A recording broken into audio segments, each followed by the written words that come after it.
You know what, lads, right? Anthony Yarde took the L on Saturday against Lyndon Arthur. I said in that post-fight that Anthony Yarde lost that fight as much as Lyndon Arthur's won it. I don't mean that in a disrespectful way to Lyndon Arthur's, of course. I mean, he did a very good job. You know, he boxed very well. He used his jab to good effect. He fought his kind of fight. You know, he didn't get dragged into a brawl. He didn't get dragged into that. He just kept it at long range. He didn't throw the right hand. There was talk maybe that potentially the right hand was injured. We've certainly heard nothing to indicate it was injured, but I suspect maybe it would have been. I know Lyndon Arthur was saying that he just didn't want to get countered. Yes, I can understand that, but seriously, I mean, you really, it's there, so there's obviously opportunities. There was opportunities to counter with the right hand, which he never did. But this isn't going to be a video about Lyndon Arthur's, right? I've already touched on that in my post-fight. It's going to be with Anthony Yarde and what he needs to do next, in my opinion, to give himself the best chance of winning the rematch and also to give himself the best chance of having any success at world level. Now, me, for the longest time, I've always felt that Anthony Yarde, very, very, very talented. I do think he'll win a world title. Even now, I still do think he'll win a world title. But a lot of things about him need to change. And they need to change soon.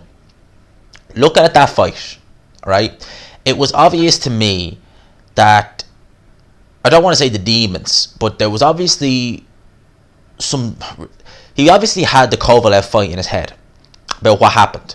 Not necessarily him getting knocked out, but him gassing, him emptying the tank. And that was something that Anthony Yarde definitely had in the back of his head when he was going into the late rounds against Lyndon Arthur. In the 12th round, he still had plenty of energy, and he had enough energy to really put it on Lyndon Arthur's, hurt him, and, you know, comfortably win that round.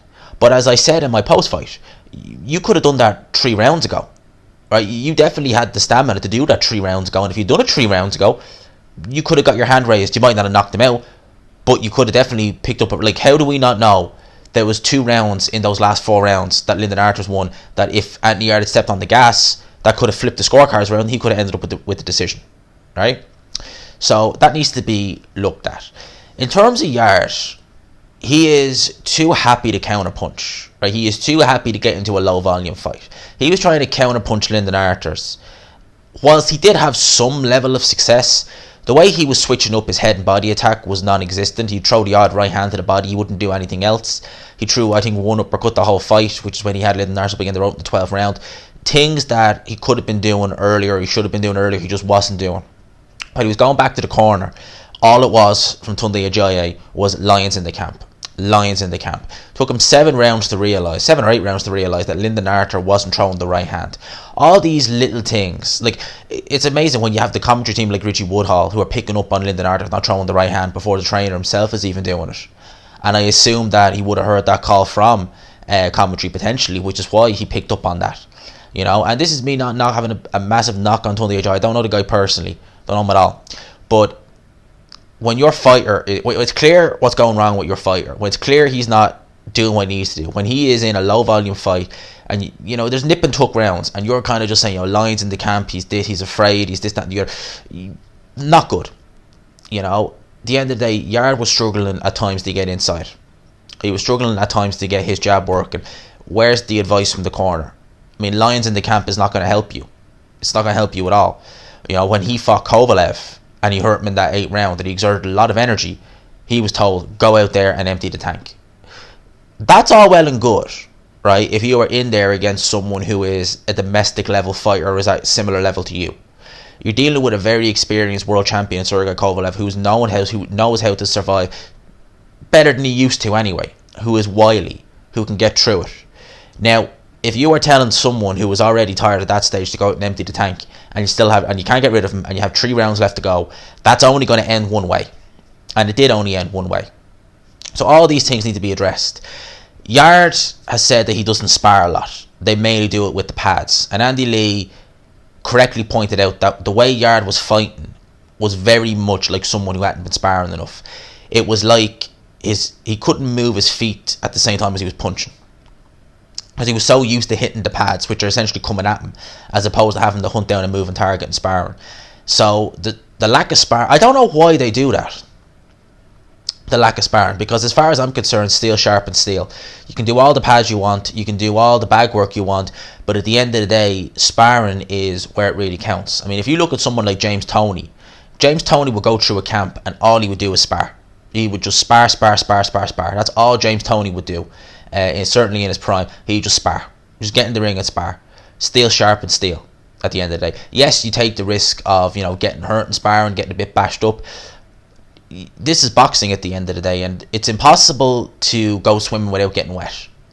So for me, it's impossible to get into a boxing ring to spar without at some stage getting hurt or humbled. It happens to everyone. It's happened to Floyd Mayweather.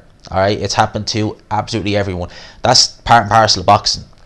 If you are in there with a fight like that where it's nitty gritty and you haven't had sufficient enough sparring with that style to get used to what's going on, then the reason you've lost is simple as you've just not done the right correct training. As simple as that. And that's what I feel is happening with Anthony Yarde now. For whatever reason, Tunde Ajayi does not want to get him sparred. I don't know why. Because Anthony Yarde is shown to have a pretty decent chin. People would say, oh, you got knocked out by a jab because he was knackered. And he took those shots from Kovalev early in that fight, no problem. So Yarde's shown to me that his chin's not that bad. His defense not as good as he thinks it is, I'll admit that. But his chin's not too bad. He seems to... Yeah, the stamina could be an issue, but if he spars a little bit more, maybe he'd be able to pace himself a little bit better. I don't understand why they wouldn't have him sparring. That to me is strange. I really don't understand it. Now, when I look at Yarde, I think that the sparring would help. I think that, as I said in my post-fight review, I think that a change of trainer, change of scenery will help. Tunde Ajayi is good because he keeps Yarde motivated. He keeps the confidence built, with all the positive sayings, with the lines in the camp and all this, that and the other. I understand that. I understand it's good for building your fighter's confidence, but at the end of the day, you need to do... It's not enough just to be, coming out with these positive sayings, quoting guys like Les Brown and stuff like that. That's all well and good. It's not enough to just come out with all that. You need to put in the effort as well. You need to put in the effort in sparring. You need to put the effort in training to see the flaws that you fundamentally have and address them flaws. Because they're always going to be there. If you just let that... How was I described it once? I think I described a relationship once, that it was like they were drinking out of a cup that was broken and the cup kept cutting them. And rather than just say, do you know what, the hell with this, chuck it in the bin and get a brand new one that's fresh and won't cut you, it's just going to keep cutting until the scars are too deep.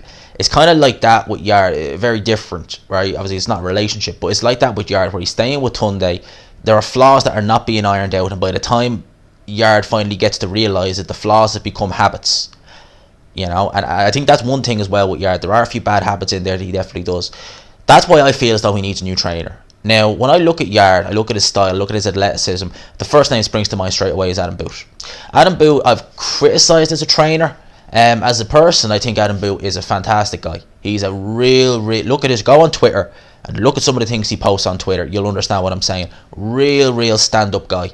And I will definitely, when I'm ever in the UK again, if I'm near his gym, I will definitely be going in to have a training session in that gym, because it is open to the public, because I'm bigging up Adam Boot. Seriously, great guy, real great guy. But as a trainer, I've always been a bit critical about him, because the way he is with his fighters, he really gets them to work off their athleticism as opposed to anything else. Not necessarily the fundamentals, more so their athleticism. Michael Conlan, an example of a fighter who's not the most athletically gifted fighter in the world. So when I see him with Adam Boot, I'm just like, ooh, that's not a good combination. But if I saw someone like Anthony Yarde, that Adam Boot style might work very well with him. And one thing about Adam Boot as well is that he is very good from a mental point of view, getting his fighters into the mental frame of mind. He has a degree in sports psychology, and it really does show. Adam Boot, very good at really getting into the nitty gritty of the fighter's mind and getting them into the zone. That's why I could never understood why David Price left Adam Boot, because he trained with him very briefly, and I could never really get that, because I thought that would have helped David Price exponentially, rather than just changing to whoever he's with now. So when I look at Anthony Yarde, I think that someone like an Adam Boot, his style, the way he and Adam Boot would have Anthony Yarde sparring. Oh, make no mistake about that. So when I look at Adam Boot, I think that him and Anthony Yarde, that could be a very good fit. Yarde is 29 years old. He still has a lot of time left. He's still athletic. There's still improvements to be made.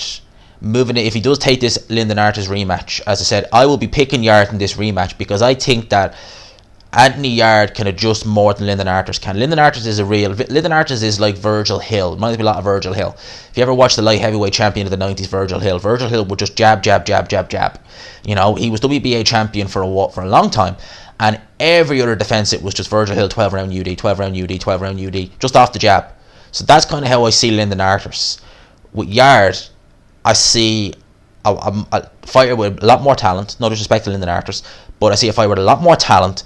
I see a fighter who can definitely improve, but he needs the right team behind him to be able to do that. If it's just consistently going to be lions in the camp, yeah, you got this, lions in the camp, no, you ain't going to learn anything. Someone like Adam Booth, 100%, I think would be a very, very good fit for Anthony Yarde, definitely. So it's just my opinion on this. I just said I'd make it, but say for argument's sake we have Arthurs versus Yarde 2, and he's still with Tunde Ajayi, and let's say Anthony Yarde wins, right? Are they going to chuck him in at world level? I don't see that going particularly well. I really don't. I mean, let's say he wants another crack at the WBO title, because I think there'll be a WBO tricket title on the line, right? He would have to, well, maybe not straight away, but if they're talking about world titles in 2021, he could potentially be in a situation where he would have to face the winner of Joe Smith Jr. versus Maxim Valasov, and I'm thinking Joe Smith's going to win that fight. Would anyone pick Anthony Yarde over Joe Smith Jr.? I wouldn't.